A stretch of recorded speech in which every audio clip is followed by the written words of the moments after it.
Pronto, estamos ao vivo. Muito bom dia, minha gente querida, que está aqui no canal do Aripe, do YouTube, no Facebook, no Instagram da Gláucia, em todas as redes conectadas para a gente poder ter essa conversa. Muito prazer, eu sou Alexandre, sou um dos fundadores do Instituto Aripe, sou psicólogo. Agora, eu preciso dizer que aqui hoje eu sou eternamente aluno da Gláucia. A Gláucia foi minha professora de faculdade nos idos de uma era antiga.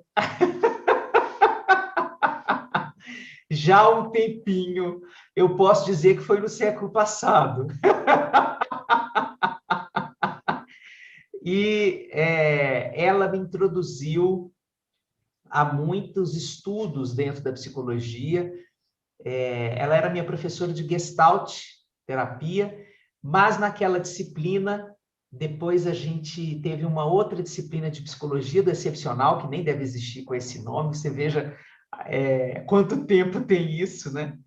A grade ainda colocava esse nome na disciplina, e na verdade, era tudo uma oportunidade para a Gláucia poder construir diálogos que faziam a gente crescer como humano, ganhar envergadura humana para poder atender o sofrimento humano, né? A Gláucia sempre teve, a meu ver, essa função na vida de um estudante, na vida de um colega, né?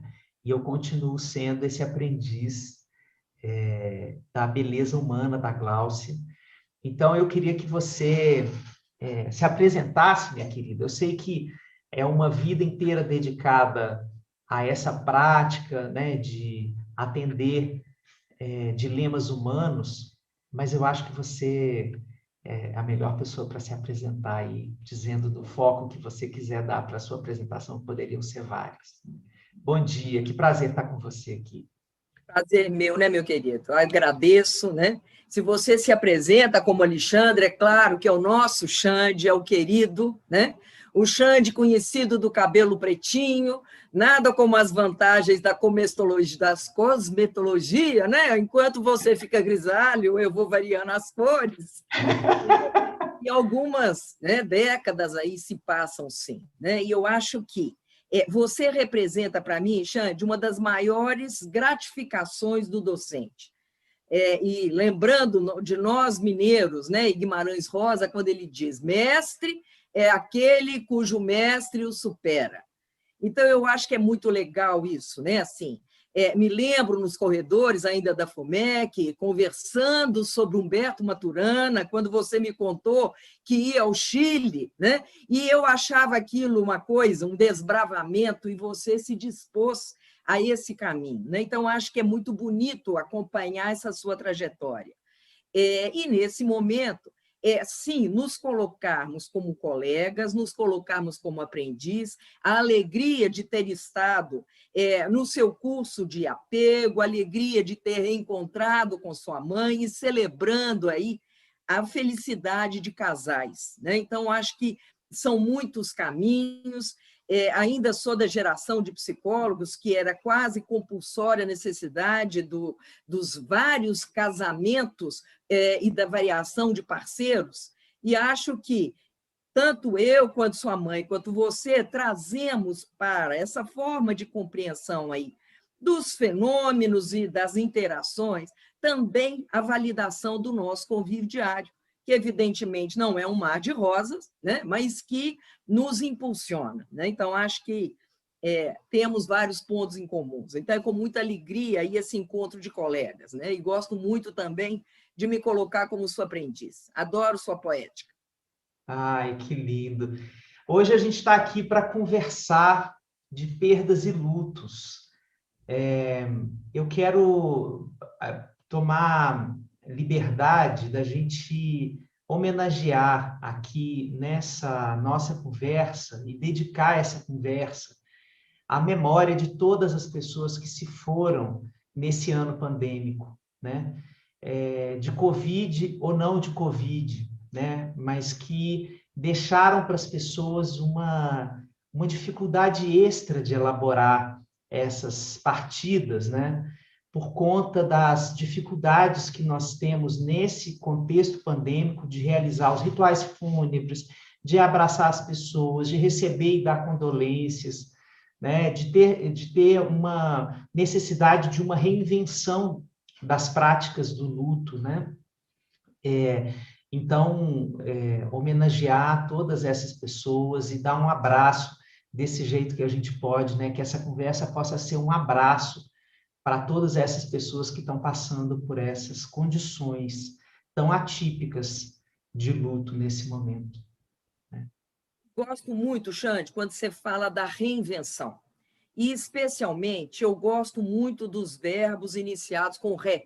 E acho que a vida ela nos dá realmente uma pancada e a gente vai para trás, a gente vira uma ré, né? Para que a gente possa reinventar, reaprender, reorganizar, né? Ressignificar. E vejo muitas vezes que, de fato, o verbo superar, para se qualificar a questão do luto, pode ser, em algumas condições, até ofensivo, porque não é algo que se supera, né? Não é algo que acaba, mas o que não é algo também que nos condiciona a esse sofrimento interminável. Nós vamos aprendendo a lidar com essa dor, né? E acho que sim, né? Esse ano de 2020, caminhando aí para o 2021, sim, com esses lutos tão atípicos, com essas perdas, com perdas sobrepostas, mas que é o desafio, sim, da gente não ficar paralisado ao que era um padrão antigo. As coisas mudaram, a vida mudou, né? E até a nossa maneira de abraçar, e eu acho lindo quando você diz, né? De abraçar com os olhos, de abraçar com a voz, que a gente possa manter, sim, conexão. Vem insistindo muito nisso, né, Xande? Não é um isolamento, mas é um distanciamento físico. Nós podemos nos reinventar e buscar maneiras da gente poder se fazer presente nos corações que estão entristecidos, né? E é possível isso. Sim, que lindo. Tem uma potência na sua voz, né? Tem uma esperança na sua voz quando você fala da ressignificação da perda. Qual a história dessa esperança, hein, Gláucia? Gosto muito, né? E aí é claro que temos que ir a Paulo Freire, né? E buscar o esperançar, né, Xande? E vejo isso, vejo essa questão do local de fala. Eu acho que a nós, como terapeutas, como estudiosos, como pesquisadores, é muito legal que a gente atualize os nossos conhecimentos, mas nós não estamos blindados às experiências pessoais, né? E, para mim, esse foi um marco significativo, sim. A morte da minha filha, há 22 anos, e essa condição de que não era um tema, a questão das perdas é algo que faz parte, sim, das dores humanas, mas naquele momento eu não estava ali apenas do lado de fora, né? E eu acho que, mais uma vez, a compreensão aí da nossa Maria José Vasconcelos é tão boa, né? Para nos trazer essa questão da intersubjetividade. E a grande pergunta que eu tinha para mim olha, aquilo que te orientava, que realmente te direcionava para conduzir pessoas diante de perdas, isso é apenas para o outro? Ou isso é algo que também te sustenta? Então, vejo que, quando você diz da voz, é algo que me deixa confortável ter coerência entre aquilo que a gente estuda, entre aquilo que a gente pensa, entre aquilo que a gente reflete e o que a gente vive, e o que a gente encarna.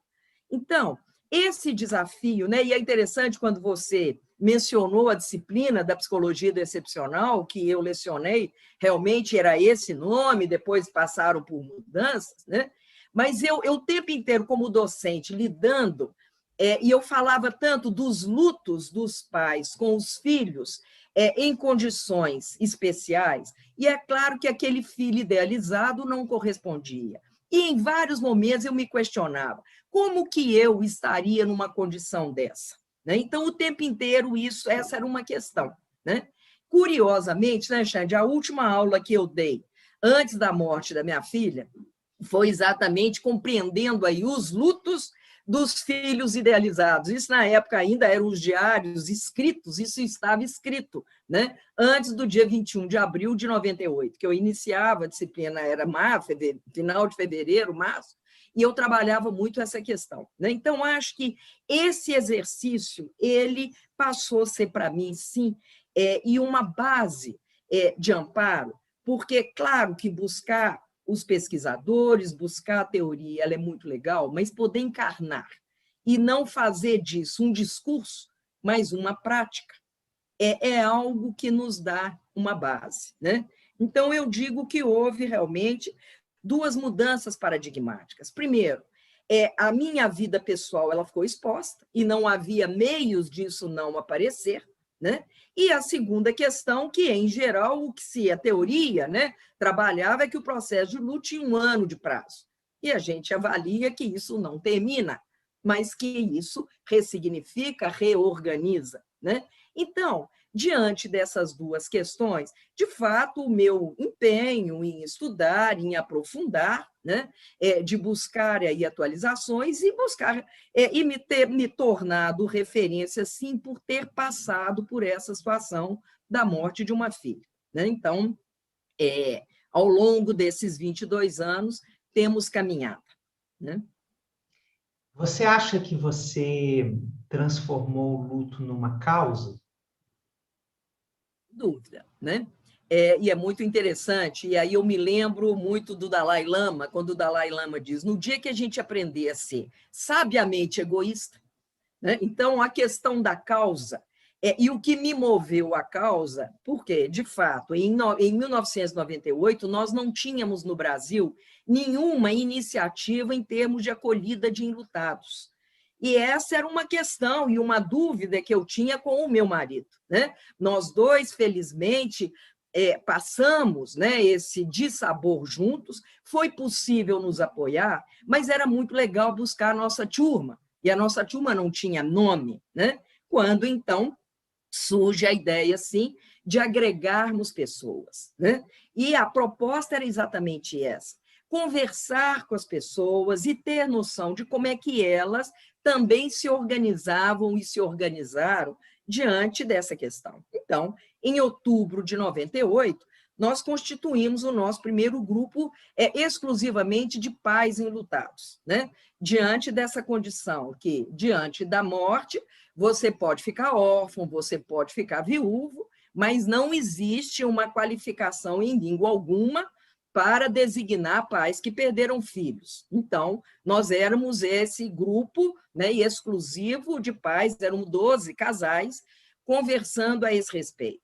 22 anos, existiram expansões, a rede hoje, né, que ela iniciou dentro da minha casa e hoje é uma rede que se expandiu, então é uma causa, né, acolhendo, sim, pessoas enlutadas, e que o fenômeno da pandemia fortaleceu mais ainda essa noção de rede, porque as unidades elas se comunicam, sim, virtualmente, né? Então, hoje, as reuniões são marcadas por datas e horários que são mais convenientes para as pessoas. Então, nós temos brasileiros morando na Alemanha, em Portugal, na Espanha, que participam das reuniões, algumas vezes se ajustando aí ao fuso horário, né? Mas essa causa da rede AP, né? E surgir, então, as 3 letrinhas, que é o apoio a perdas irreparáveis, e que, com o decorrer do tempo, essa palavra irreparável ela ganhou uma, como é que chama? Parênteses, e virou irreparável. Né? E essa foi uma sugestão dada numa palestra que eu fazia por um rapaz que estava filmando, né? E eu achei esse um grande Que presente. lindo isso! Isso foi uma coisa maravilhosa, Xande. Ao final da minha fala, tinha lá, entre as pessoas presentes, uma jovem, ela perguntando, mas por que irreparável, né? Que é o AP, né? Apoio à perda irreparável. E eu fiquei aqui querendo justificar, porque foi 6 meses depois, porque não. Aí o rapaz da filmadora simplesmente afasta a filmadora e me dá essa sugestão. É só pôr entre parênteses, ir para o reparável, né? De novo, o ré, Foi né? É esse sensacional! movimento, né? Que É esse sensacional! movimento lindo, né? E aí, o AP, que sugere a abelha, que sugere a apicultura, né? Que sugere esse trabalho coletivo, que sugere a vida que nos aferroa, mas também nos dá mel. E o mel é o movimento de elaboração de lutos, Mas também existe a colmeia, que é a comunidade organizada levantando meios de expressar e inspirar alegria. E eu acho que esse é um dos grandes também desafios do trabalho de luto. Não é a gente estar condenado, como a gente diz que esse luto não termina, mas ele ressignifica, não quer dizer que a gente esteja condenado a não ter alegria, né? Não, né? Alegria e tristeza se complementam. Então, é por aí que a gente trabalha. E a colmeia não é uma alegria maníaca que nega a tristeza, mas que reconhece que onde tem tristeza também tem a sementinha da alegria e até da gratidão do convívio, porque só dói porque foi bom.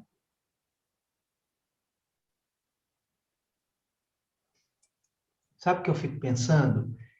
Que esse cara da filmagem, nesse dia desse evento, ele só pôde falar porque a base do seu trabalho é ofertar um espaço, né? Ser arquiteta de um diálogo por onde você passa, né? Então, deixar a mesa posta para o diálogo acontecer, né? Eu sinto você sempre organizando assim as conversas e deixando as pessoas confortáveis, como uma boa anfitriã. Então, naturalmente, as pessoas se sentem convidadas a deixar vir as palavras que, às vezes, elas nem sabiam que iam produzir, né? E eu fico pensando que, da mesma forma que esse cara conseguiu produzir essa beleza de reconstrução do nome do seu trabalho, as pessoas, quando estão diante de um grupo como o AP, produzem palavras coletivamente que dão um contorno para a experiência que elas não imaginavam que pudesse existir. Existem derivações, né? E aí eu acho interessante. Primeiro, quando você diz da anfitriã, e aí é claro que nós temos que nos reverenciar a Arlene Anderson, né? Quando Sim. ela faz esse encontro do anfitrião com o hóspede. E eu acho que essa é a beleza de uma conversa, desta nossa conversa, né? Onde você me anfitriona, onde você me hospeda e onde nós compartilhamos. E eu acho que essa é a beleza da conversa, né? E que, diante até das mudanças, as 3 letrinhas, AP, também foram produzidas pelas pessoas, como amar, como partilhar e como irmanar. Também é AP, né? E é interessante porque é um AP também que vira pai, né? São as 3 letrinhas, você pode mudar de lado, né? E aí a gente vai fazendo várias questões, né? Então, acho que é muito legal, né? E essa é uma consigna que a gente realmente estabeleceu. É o desafio, né, Xande, de aprender a perder sem se perder. Não é negar a dor, não é negar a perda, mas não é se anular. Não é se anular no humor, na presença, né? E, mais uma vez, também buscando aí, né, dentro das terapias narrativas, o Michael White, que tanto nos ensina, que não é dizer adeus, é dizer olá novamente. Eu tenho uma experiência muito interessante, que é com a minha neta, né, que tem 10 anos e que, naturalmente, não conviveu com a tia, que faleceu há 22 anos. E ela diz, ô vó, será que o Deus sabe que eu tenho saudade da tia Cacá? E eu acho isso tão lindo. Coisa maravilhosa. Eu acho isso genial, né? E ela assume isso, ela tem saudade de algo que ela não viveu, mas ela reconhece a tia, né? A tia está presente, né? E aí é interessante, porque, mais uma vez, eu me apropriando até de Derrida. Quando diz do ausente, mas implícito, eu quero dizer que viver o luto é isso, não é falta. E é Drummond que nos conta isso, né? A ausência não é falta. A ausência é um estar em mim. E sinto a Branca tão pegada, aconchegada nos meus braços. Essa ausência assimilada, ninguém a rouba mais de mim. Então, esta presença ausente e esse ausente implícito, ele não é só a linguagem. Aliás, nós somos sistemas linguísticos, mas isso é encarnado, né? E é com alegria, é com leveza, isso é um trabalho, né? Se a gente olha querendo tudo, Claro, eu gostaria, né? E aí o verbo é esse, né? Futuro do pretérito, né? Futuro do que já passou. Eu gostaria que não tivesse acontecido isso? Claro. Eu gostaria que a minha filha tivesse fisicamente aqui comigo? Óbvio, né? Como faleceu aos 18 anos, várias etapas não foram vivenciadas, evidentemente, né? Agora, diante disso que a gente não muda, e eu acho que esse é o grande desafio, né? Como que a gente equilibra? Tem momentos de dor, claro, tem momentos de perda, mas também reconstituição, né? E, de novo, essa forma complexa, que não é complicada, e você conhece muito bem disso, né? É de buscar essa integração, né? E essa disposição para ir à frente, para seguir. Eu fico imaginando nas pessoas que podem nos assistir aqui e que estão imersas numa fase mais inicial do luto, que estão imersas primeiro no choque da morte, na necessidade de integrar o fato da pessoa ter morrido. E escutar você é muito inspirador, é muito bonito para quem está encarnado nessa vida. E eu acho que você é uma pessoa que sempre me ensinou, desde aquela época, porque você reivindicava o direito dessa perda ser reparável. Porque a cultura está o tempo inteiro te dizendo que a mãe não pode se recuperar desta experiência, né? Que ela vai entrar num fosso cada vez maior e que, se ela ousar ressignificar essa perda, isso será uma prova do desamor dela pelo filho, né? Então, eu sinto no seu trabalho uma construção de um direito humano da mãe inalienável, né? Dessa grande mãe Maria que está arquetípica e espalhada pela cultura, como se a gente tivesse que ser a imagem e semelhança dela, mas que isso é muito opressivo na hora da perda de um filho, né? Mas na hora que eu me coloco no lugar da pessoa que escuta essa conversa nossa, vendo você falar de Drummond, de leveza, de possibilidade, e ela está nesse momento muito inicial do luto, eu fico com uma preocupação, que ela não sinta que é um caminho tão distante do dela, que ela vai precisar de 22 anos para chegar nesse ponto, entende? E que eu acho que esse é o grande barato dos encontros da Rede AP, por exemplo, porque sempre, ao longo desses 22 anos, acho que apenas, porque aí são 22 anos ininterruptos, todo mês nós nos reunimos, né? Pulando os meses de janeiro e julho. A despeito de ano passado, a gente manteve o mês de julho, em função da pandemia e todas as questões, né? Então, sempre vem pessoas pela primeira vez em tempos diferentes. Agora, quero salientar que existem duas armadilhas diante dessa ferida exposta, porque essa é uma questão. Primeiro, o luto é uma ferida exposta. Rompeu, rasgou. Depois, claro que essa ferida ela pode vir para uma cicatriz. Ela pode buscar essa capacidade de restauração, mas a marca é para sempre, né? Aliás, eu atendi um cirurgião plástico e ele muito preocupado, porque muitas jovens e bem jovens querem fazer cirurgia plástica, mas não querem cicatriz. Olha, cortou, não tem jeito. Você pode ter um bom artesão, um bom cirurgião com a destreza, mas a cicatriz ela existe. É possível que essa ferida também se transforme em sepsemia e represente um grande problema? Sim.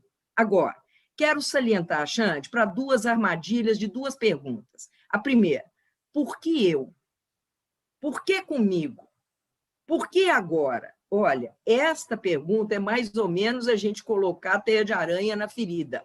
Ela pode infeccionar. A outra, também, e especialmente para fenômenos já transcorridos, e se eu não tivesse feito? E se para reconhecer situações já ocorridas? E se é muito legal e cabe muito para planejamento, para futuro, e se eu for para lá, e se a luz cair, como é que a gente faz? A gente espera, a gente volta, tudo é possível, né? Então, Primeira questão, vale fazer muitas e maiores perguntas e não ter pressa para responder. Especialmente perguntas: o que eu posso aprender? Antídoto à dor é a disposição para aprender. E já dizia o nosso Bateson, da proposta de aprender a aprender. Então, essa é a base. O que a gente pode aprender? E é interessante porque a condição de aprendiz, assim como se em uma época mesozoica você foi o meu aprendiz, hoje, a gente atualizando, eu também sou seu aprendiz e isso é o que nos vitaliza. Aliás, tem sido ótimo e eu tenho optado realmente por me aproximar e ter professores jovens para que eu possa também atualizar até a parte tecnológica, a parte de comunicação, os termos, são várias questões, não só no aspecto intelectual. Então, não só aprender conhecimento, mas aprender da gente, aprender a ter humildade, porque sem humildade a gente não aprende. Na arrogância humilhada e na humilhação arrogante não há aprendizado. A gente fica brigando. E aí eu gosto muito, né, de uma proposta de dizer, enquanto a gente tem uma posição reativa, e reação é ficar do contra, é ficar batendo, e é buscar culpados, é se culpar diante dessa história toda, e é claro que a gente tem inúmeras questões que a gente faria diferente, mas o fato aconteceu. E eu quero, na reação, apresentar uma letra, e a letra é L, uma relação. Diante de relacionar com essa dor e com essa ferida que está exposta, nós podemos perguntar: com quem que eu posso contar? O que eu posso aprender? O que isso me diz em termos de valor e de vida? Porque é claro que a gente constitui um mundo ilusório e morte é só lá longe, né? É só alguém. Ainda escuto expressões do tipo: olha, assim, se por acaso algum dia eu morresse, ainda é comum isso, né? Escuto no consultório pessoas me dizendo: nossa, Gláucia, eu acho que vou morrer. Então, se você está achando, eu vou te contar um segredinho. Não precisa de achar, não. E se você quiser ter certeza, eu vou te dar a única que a vida tem, né?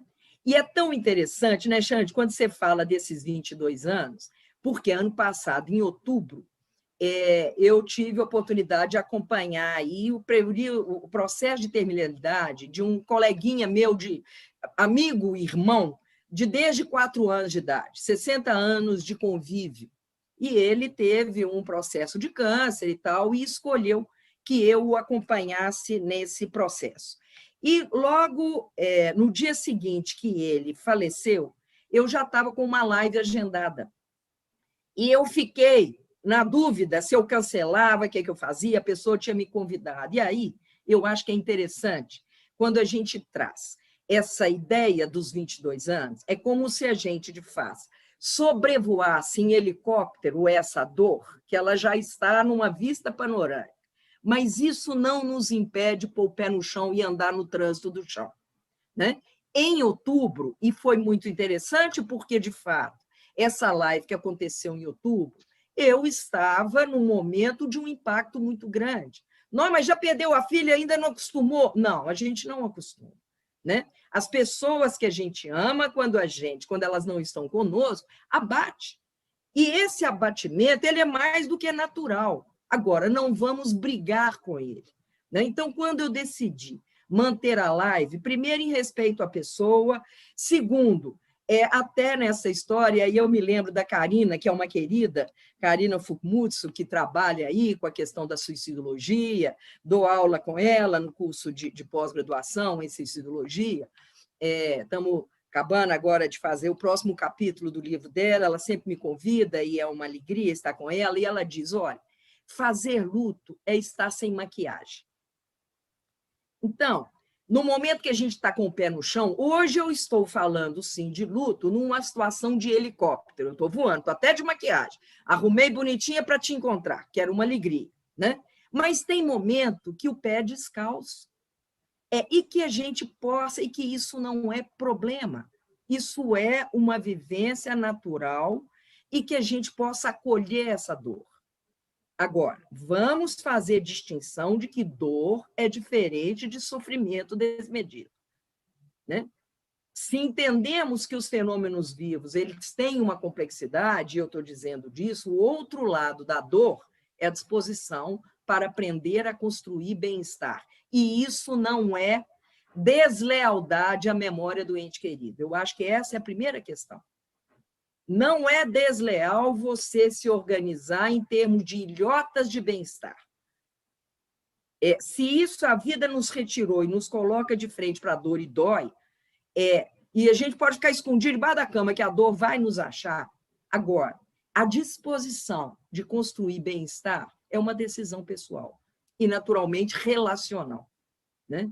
Como você bem já nos ensinou, e eu acho fantástico, né?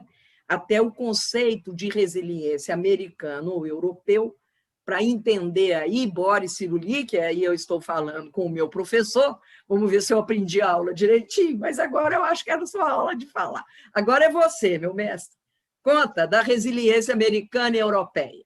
A resiliência americana acha que a pessoa tem características resilientes, né? Intrapsíquicas, assim. E a ideia europeia de resiliência é que a gente aprende em relação.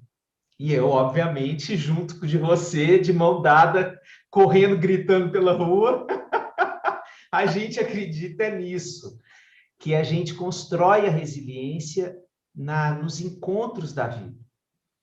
Então, essa sua ideia maravilhosa de transformar a reação ao luto em relação é o que torna possível essa jornada, né?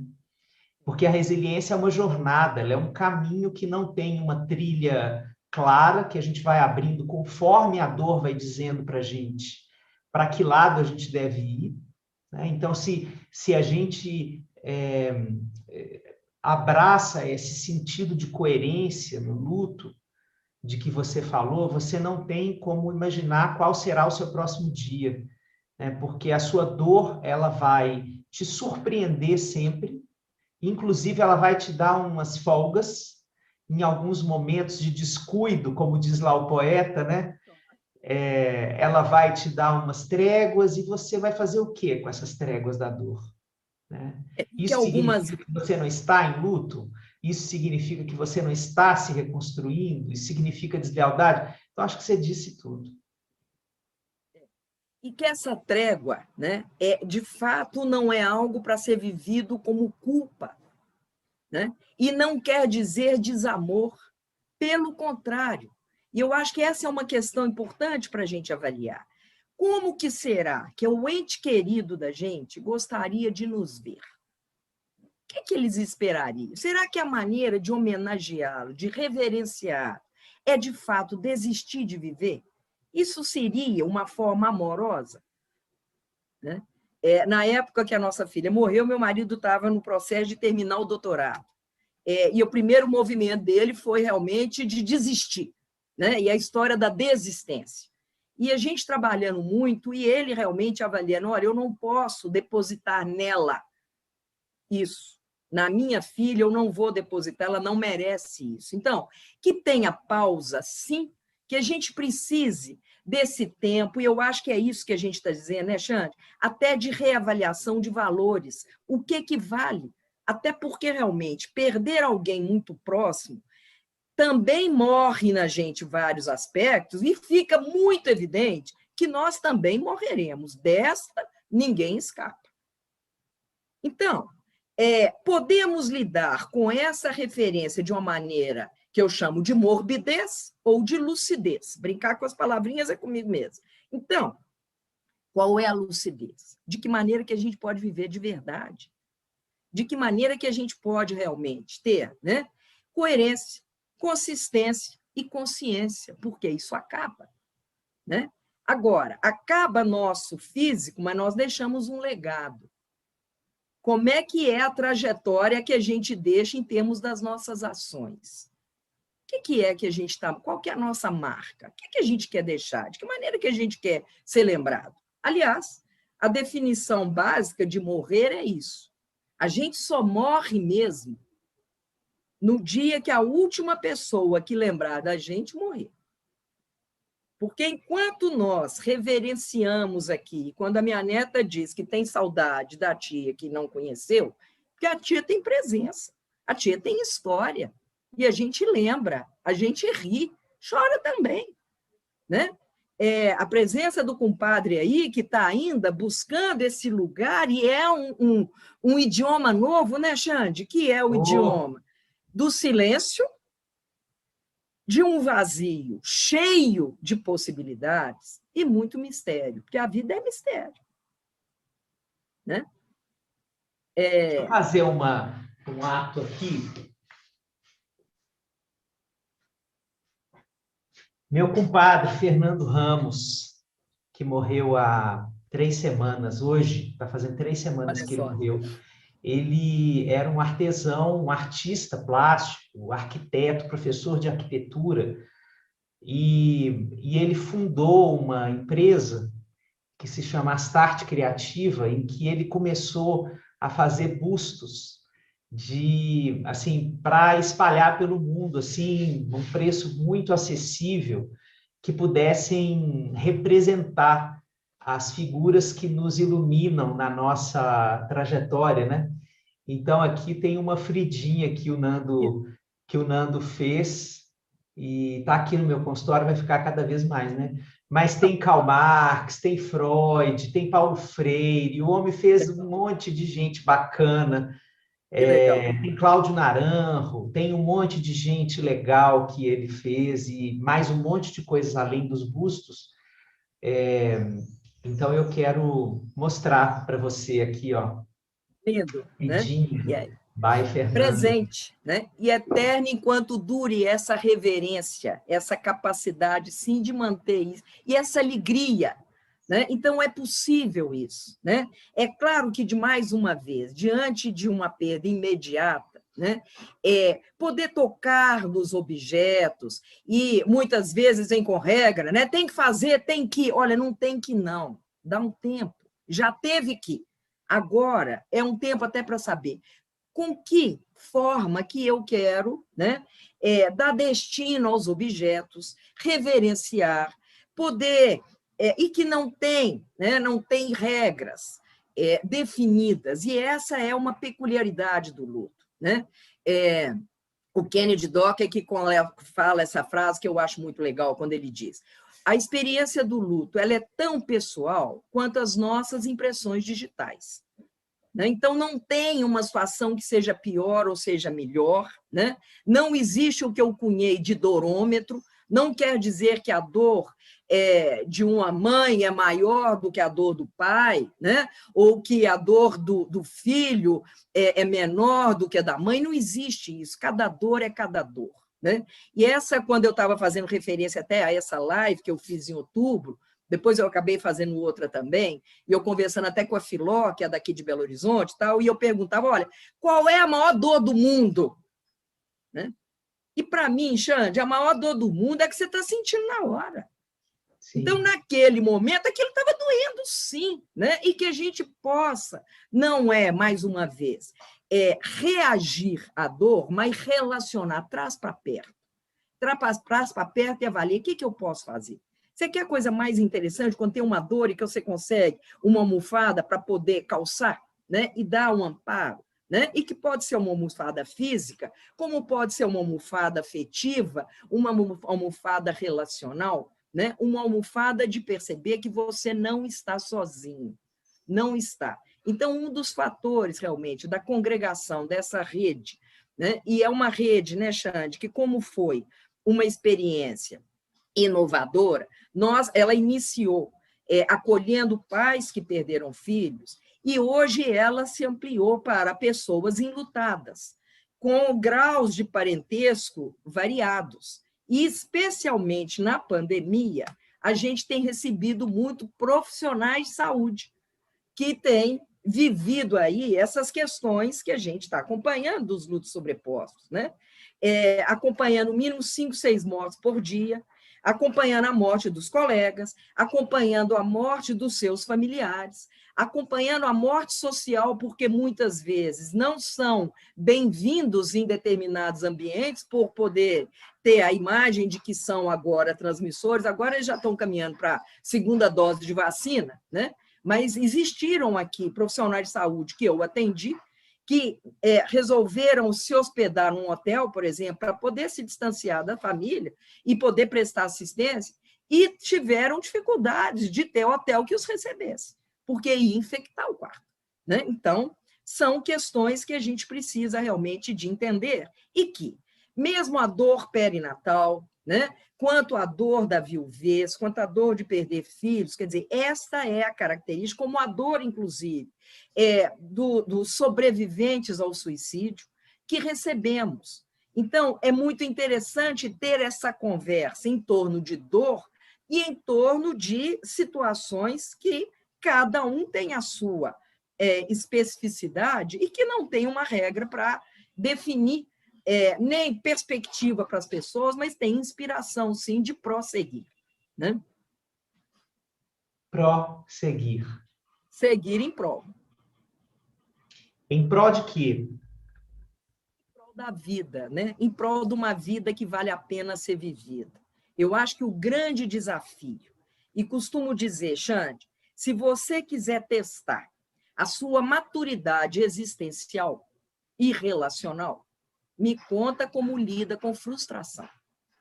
Porque o luto é um chute na frustração de muitos planos. Agora, o que a gente faz com isso? Eu posso me colocar refém dessa condição, eu posso me colocar algoz e depositar em alguém, como eu posso, mais uma vez, relacionar e perguntar o que eu posso fazer com isso. Né? Então, eu acho que é em prol dessa maturação, em prol desse desenvolvimento que essas tantas e mais perguntas estarão conosco, nos inspirando, né? Nos inspirando para dizer, é possível dizer sim, olá novamente, mesmo na invisibilidade, mesmo na ausência, ou no presente, ou na ausência implícita, porque ela está conosco, essa energia ela é presente, é uma relação amorosa muito gostosa, né? É igual? Não, claro que não, né? Mas é o que é possível. Mas você acha que o luto... Eu já andei pensando nisso algumas vezes, sabe? O luto é uma maneira de a palavra vencer a ausência, sabe? A palavra se sobrepor à sensação de absoluta ausência, sabe? A Eu palavra gosto... fazer essa presença acontecer. Ou a palavra ou a escultura. O compadre está aí na escultura, né? Quer dizer, são vários gestos, são várias maneiras. E aí eu gosto muito da ideia do simbólico e do diabólico. O diabólico, a etimologia do diabailo, é tudo aquilo que separa. Se eu não estou vendo, morreu, acabou. Não tem mais nada, né? É falta, tá? O simbólico é o sim, né? É o que integra. A despeito de não existir a materialização, e a gente sabe que a ordem do material é 10% em relação a 90% daquilo que existiu, né?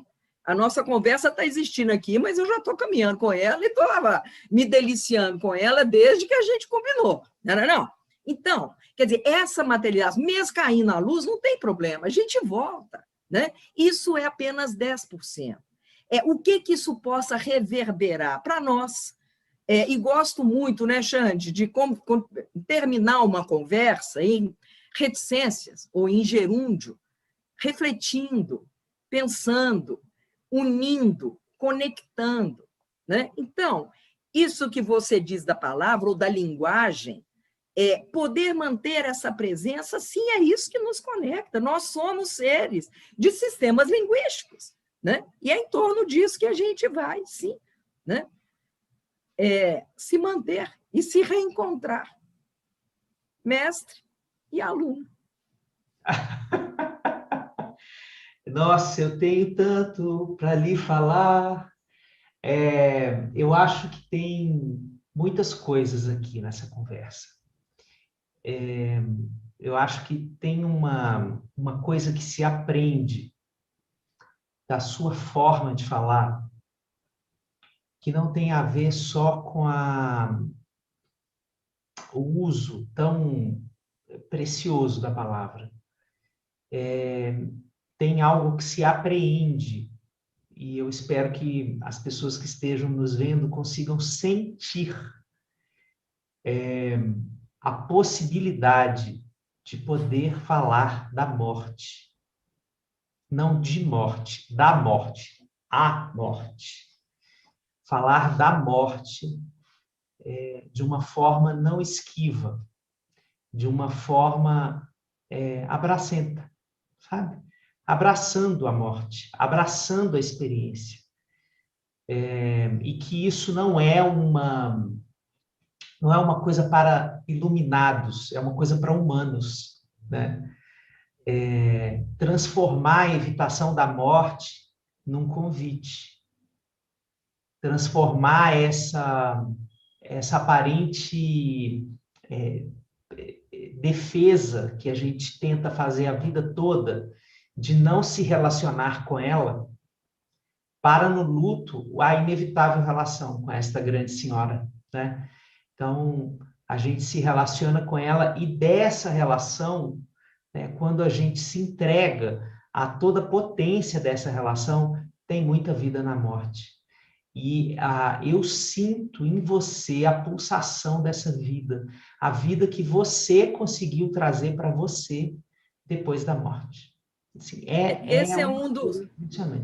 Hã? É uma das sessões do meu primeiro livro, né, do Luto a Luto, que se chama exatamente isso. Morte na vida, vida na morte. Caminho possível, né?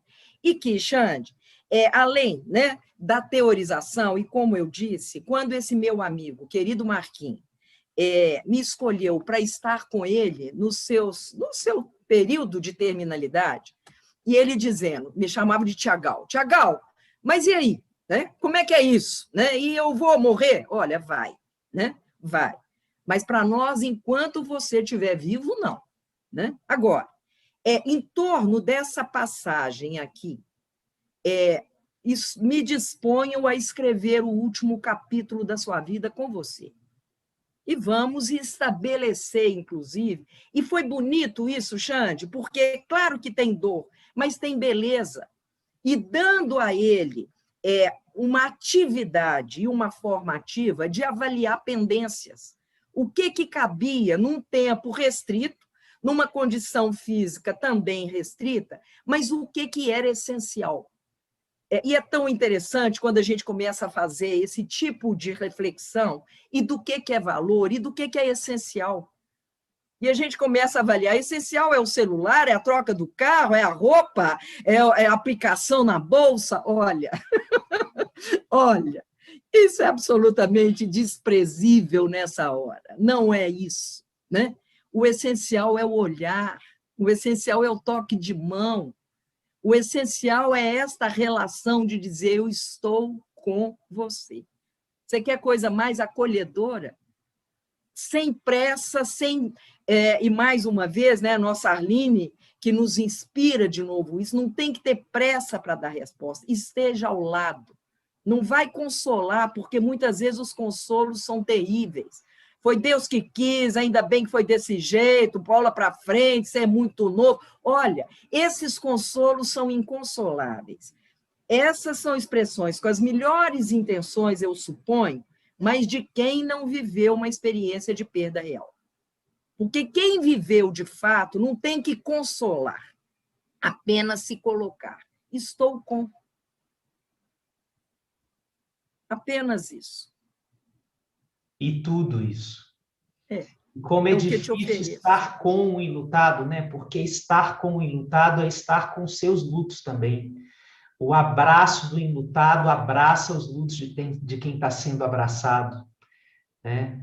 Por isso, tantas defesas em abraçar uma pessoa enlutada, dizer força, né? Para a gente não se conectar com aquela dor que é como um terremoto mesmo, que vai fazendo pulsar os silêncios de todo mundo que está ali, né?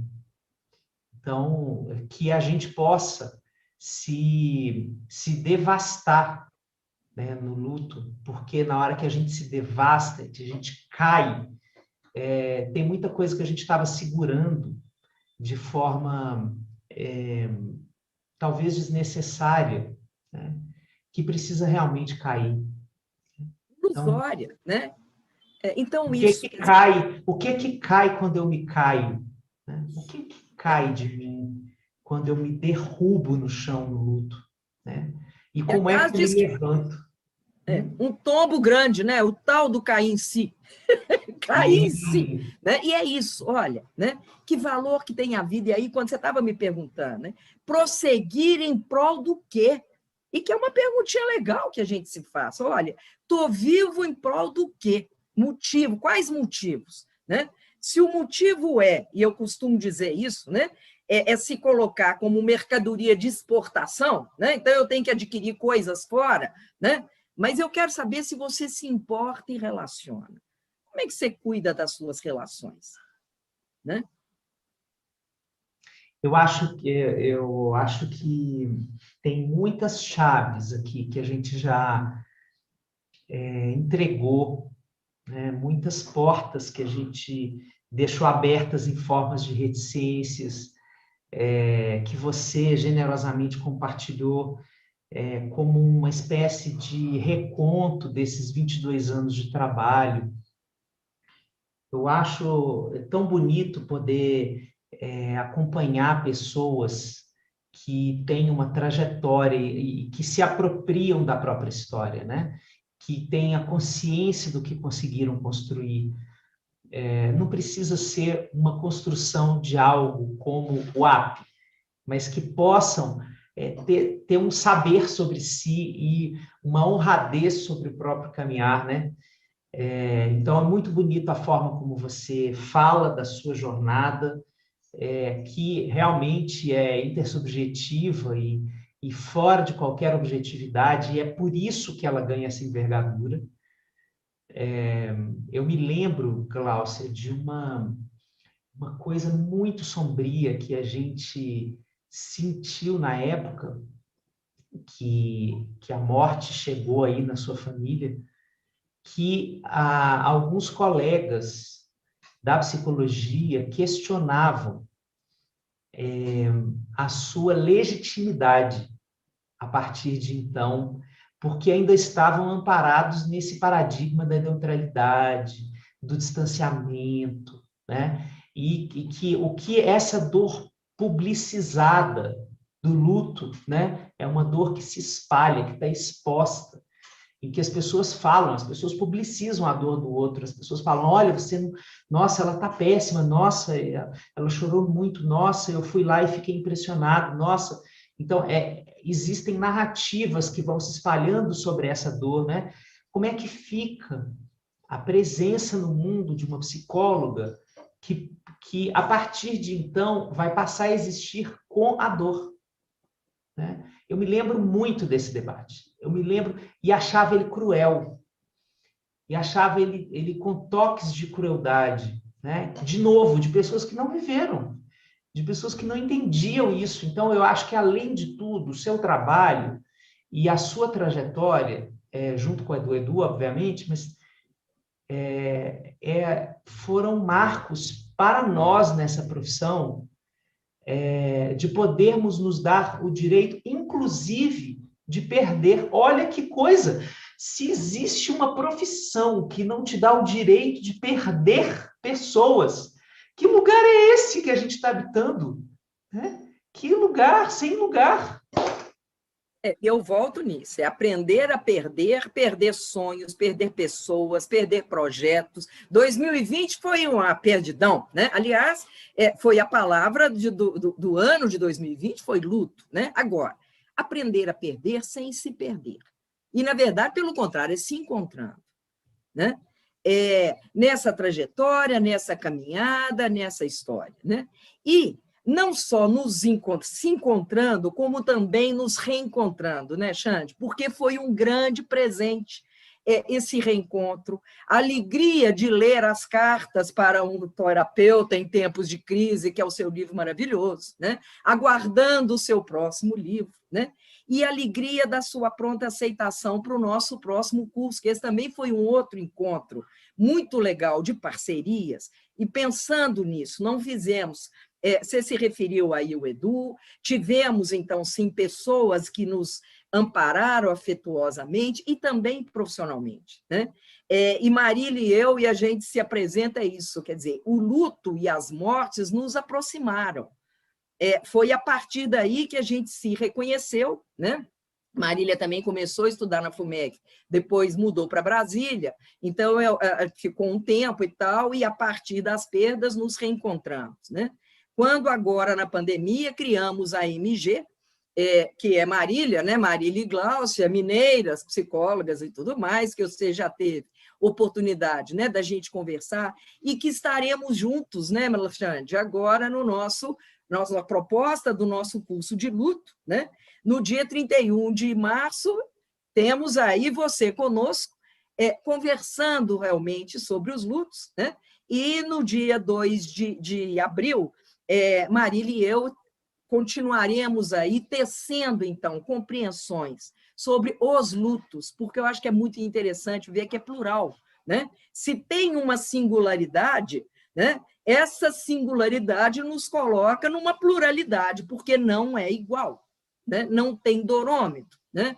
Mas podemos, sim, ser fonte de inspiração, de compreensão, de reflexão, né?